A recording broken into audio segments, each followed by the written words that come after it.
Such then was the manner of Dorieus' death. Had he endured Cleomenes' rule and stayed at Sparta he would have been king of Lacedaemon, for Cleomenes reigned no long time, and died leaving no son, but one only daughter, whose name was Gorgo. It was in the reign of Cleomenes that Aristogoras the tyrant of Miletus came to Sparta. When he had an audience with the king, as the Lacedaemonians report, he brought with him a bronze tablet on which the map of all the earth was engraved, and all the sea, and all the rivers. Having been admitted to converse with Cleomenes, Aristogoras spoke thus to him: "Do not wonder, Cleomenes, that I have been so eager to come here, for our present situation is such that the sons of the Ionians are slaves and not free men, which is shameful and grievous particularly to ourselves, but also of all others, to you, inasmuch as you are the leaders of Hellas. Now, therefore, we entreat you by the gods of Hellas to save your Ionian kinsmen from slavery. This is a thing which you can easily achieve, for the strangers are not valiant men, while your valor in war is preeminent. As for their manner of fighting, they carry bows and short spears, and they go to battle with trousers on their legs, and turbans on their heads. Accordingly they are easy to overcome. Furthermore, the inhabitants of that continent have more good things than all other men together, gold first, but also silver, bronze, colored cloth, beasts of burden, and slaves. All this you can have to your heart's desire. The lands in which they dwell lie next to each other, as I shall show. Next to the Ionians are the Lydians, who inhabit a good land and have a great store of silver." This he said pointing to the map of the earth which he had brought engraved on the tablet. "Next to the Lydians," said Aristogoras, "you see the Phrygians to the east, men that of all known to me are the richest in flocks and in the fruits of the earth.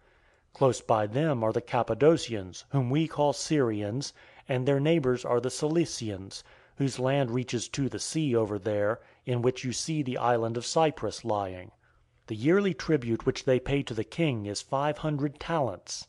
Next to the Cilicians are the Armenians, another people rich in flocks, and after the Armenians the Mattiani, whose country I show you. Adjoining these you see the Scythian land, in which, on the Coaspes, lies that Susa where the great king lives and where the storehouses of his wealth are located. Take that city, and you need not fear to challenge Zeus for riches. You should suspend your war then, for strips of land of no great worth, for that fight with Messenians, who are matched in strength with you, and Arcadians and Argives, men who have nothing in the way of gold or silver, for which things many are spurred by zeal to fight and die. Yet, when you can readily be masters of all Asia, will you refuse to attempt it?" Thus spoke Aristogoras, and Cleomenes replied, "Milesian, my guest, wait till the third day for my answer." At that time, then, they got so far. When, on the day appointed for the answer, they came to the place upon which they had agreed, Cleomenes asked Aristogoras how many days' journey it was from the Ionian Sea to the king. Till now Aristogoras had been cunning and fooled the Spartan well, but here he made a false step. If he desired to take the Spartans away into Asia he should never have told the truth, but he did tell it, and said that it was a 3 months' journey inland.